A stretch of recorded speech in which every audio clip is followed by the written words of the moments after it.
Hello my lovelies. Welcome back to my channel.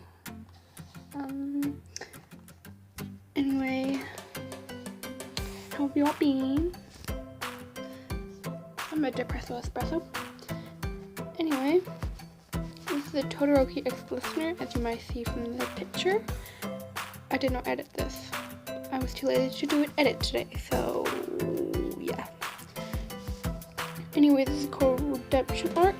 It is by their name looks like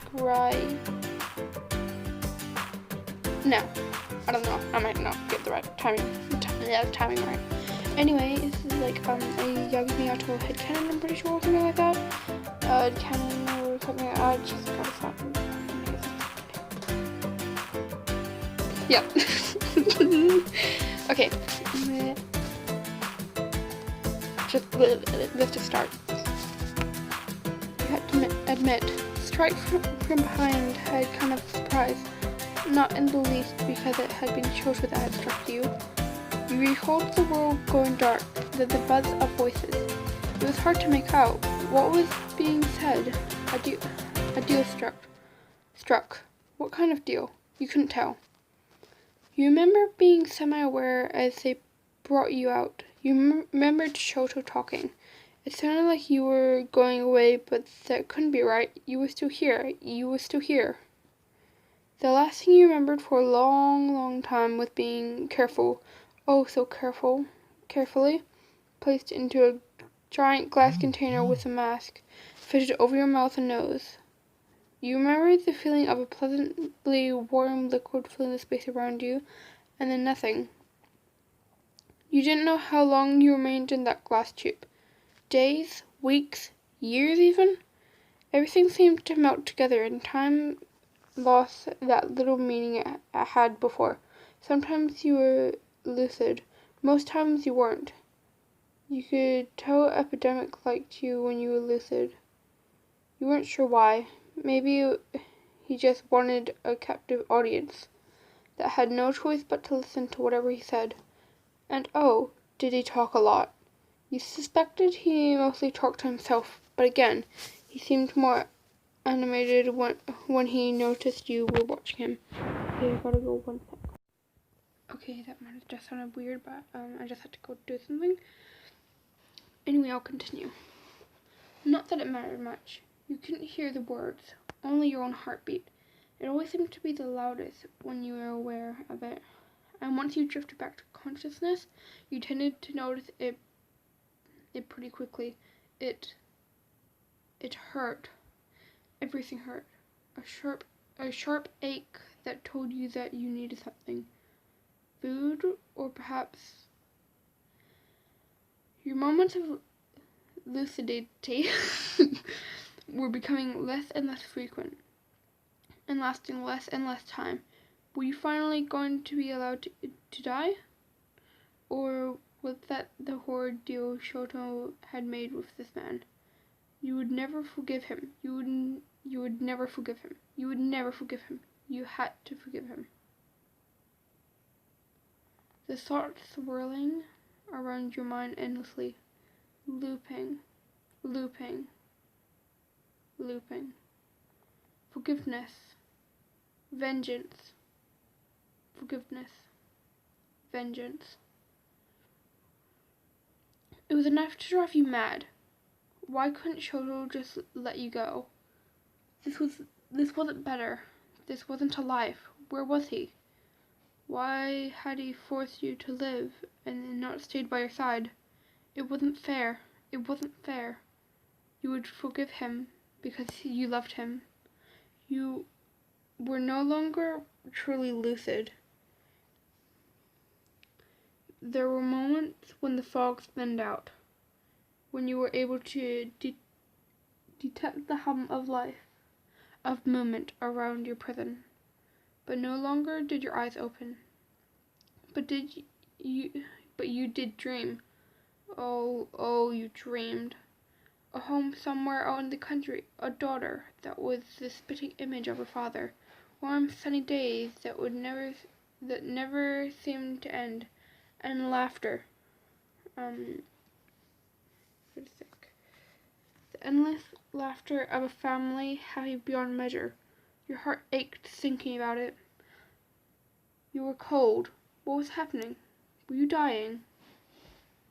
Something pressed against your warmth, pressure against your face. Why did it feel so familiar? Your senses were beginning to come back to you. The fog was beginning to lift. No. No. You didn't want to feel. You didn't want to think. I won. If. And. He. Me. You knew that voice. You'd known it anywhere, even if you couldn't fully hear him. The way your heart squeezed painfully told you whose arms you must be in. Shoto.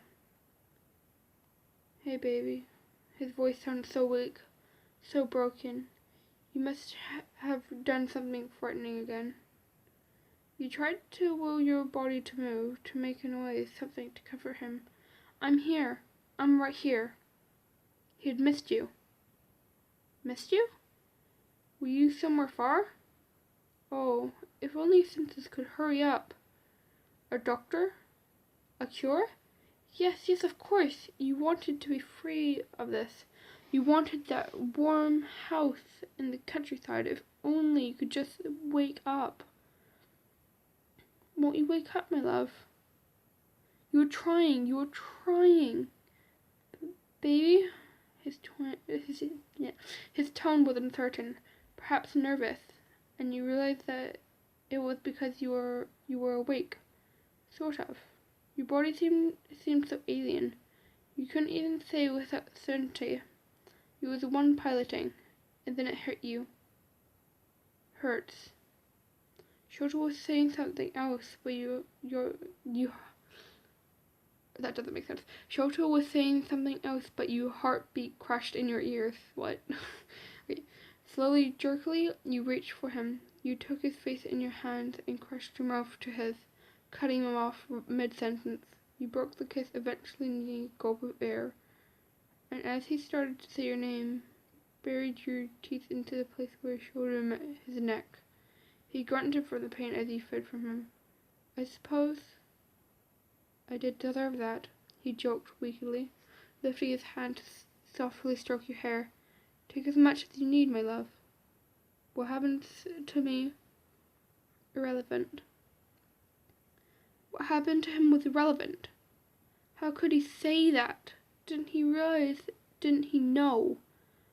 There was no point to any of this if he wasn't there beside you. You pressed your tongue to the wound, earning another hiss of pain from him. You were feeling more yourself. The pounding in your ears began to subside. You pressed closer to him, accidentally sending Shoto onto his back.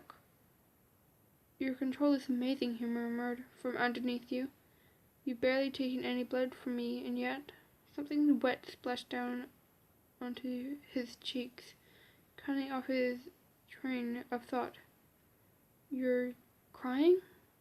He lifted both hands, pressing them to your cheeks, and wiped your eyes with his thumbs. Shh, dry your tears. He pulled your head down, pressing his forehead to yours. Everything will be alright. I'll make everything alright again. He pressed his lips to your forehead, left them there, and added, You are the one I want most in this world.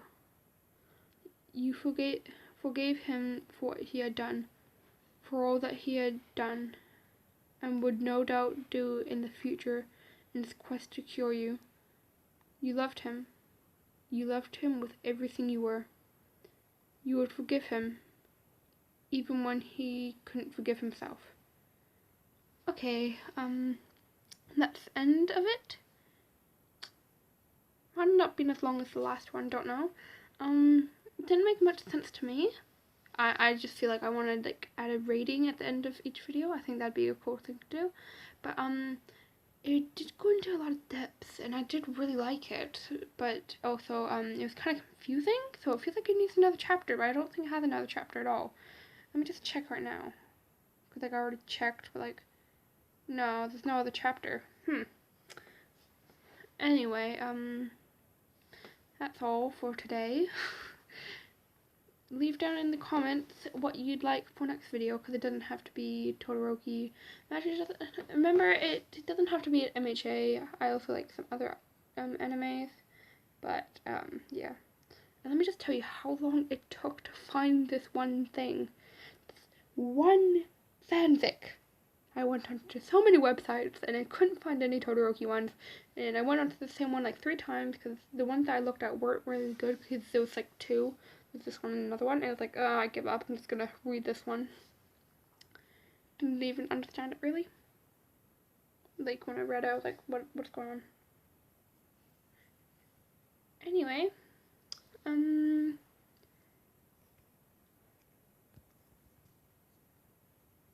I'll see you all later, my lonely weebs. That's why I've decided to call you all lonely weebs. Bye!